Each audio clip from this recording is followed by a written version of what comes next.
Hi, great you're back again at the voiceover vlog. My name is Arvid and today I want to tell you everything about the microphones we use in voiceover world. I think that you understand that the most important instrument for a voiceover is his or her voice. But then the thing recording it is the microphone. So it is very important.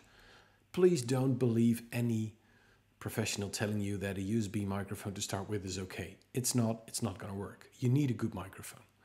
And there are basically two types of microphones, dynamic and condenser mics. And the condenser mics have a membrane that is continuously being electrocuted, and that's why it's so tense. So you can understand it if a membrane is really tight, that it is very sensitive. And that's great for voiceover. So if we do professional voiceovers, we do use condenser microphones. And I have the Neumann and the Sennheiser.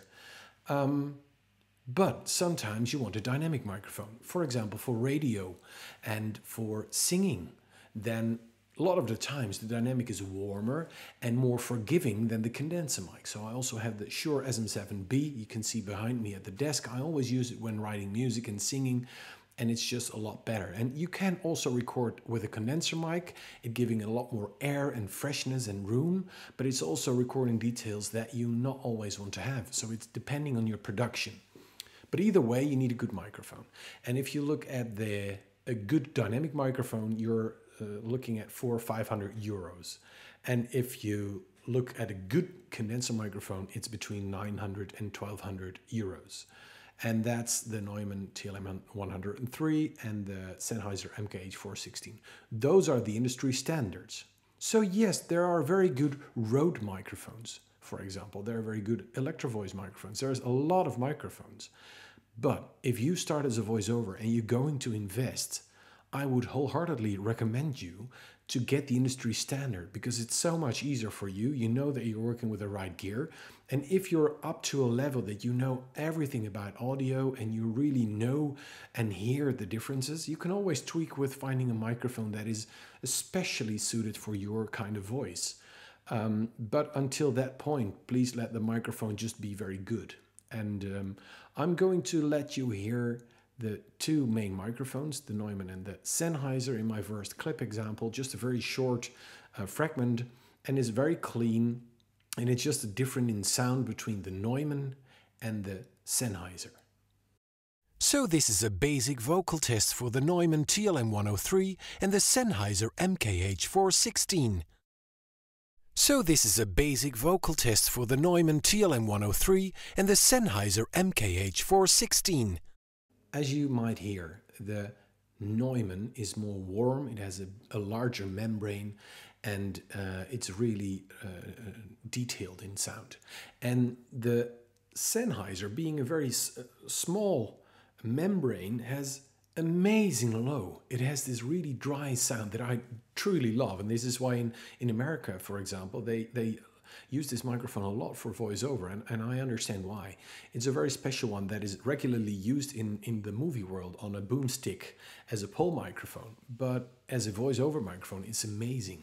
So these microphones are really good to work with, and yes, you can save yourself a few hundred euros, but you shouldn't. Then with microphones, as you can see, the Neumann is in this spider kind of bracket, and that helps dampen out any movement sound and makes it completely free hanging and not receptive for trembling or whatever you do. But in a professional voiceover environment, you probably won't put it on a stick that's on a moving floor. So it's a bit of double redundant, but it might help if you touch the boom pole, for example, then you might have a benefit of that spider. The Sennheiser doesn't have that. It has a windshield around it, and that helps to keep it clean and hygienic, and it does something, but not a lot, with the sound. What you also need is a I/O device, so you need something to connect your microphones to your recording, probably laptop or desktop computer, and that needs to be able to give 48 volts of phantom power as I told, the condenser membrane needs to be electrocuted all the time, and we do this with a 48 volt, and we call that phantom power. If you use, for example, this Shure SM7B, it has no phantom power because it's a dynamic microphone. However, the sound level is very low, and what I always use is an inline plug. It's called a Fathead from Triton, and that's basically an in-plug preamp, and that preamp takes phantom power. So if you use that, you also need phantom power on your dynamic signal, not just on the microphone, but on the preamp. And that's basically what you need and what you need to try out. What you also need is a plop filter. I use the SE Electronics one, and it's I don't like the one with the fabric because it's dirty and it's smelly and whatever. This one is metal, and if you blow through it, if you make a thin blow of air and you feel with your hand behind it, you feel that it's diverging the air. So that's basically what it does with the audio as well. So the will be a lot softer, and yeah, that's very important for the P sound. You also have, with condenser microphones, a lot of sharp S's because it's very susceptible for that. And in post-production, you can use a de-esser to neutralize that. So, to wrap up, what would I advise you? Create a comfortable position with a good microphone.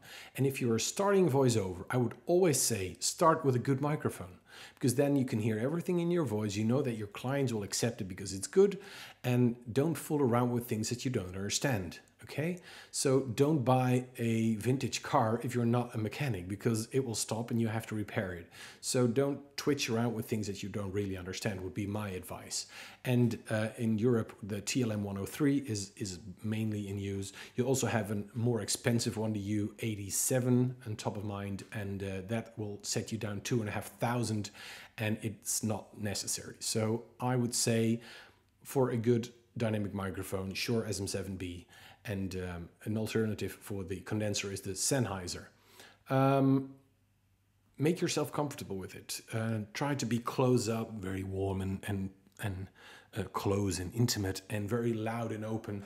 And the rest of the voice is your art. So the rest of it is coming from your throat, coming from your artist being, from your experience, from being the sound that you speak, and not only just standing there and reading, because it's more than reading. So if you start with a good microphone, then you have the opportunity to understand that everything behind that is you. And then you can focus on being a very good voiceover and rehearse that. So let the microphone not stand in the way. Don't start with shitty gear. Shitty gear won't get you jobs, and shitty gear won't last long. So I hope this helped. I see you next time for the next vlog.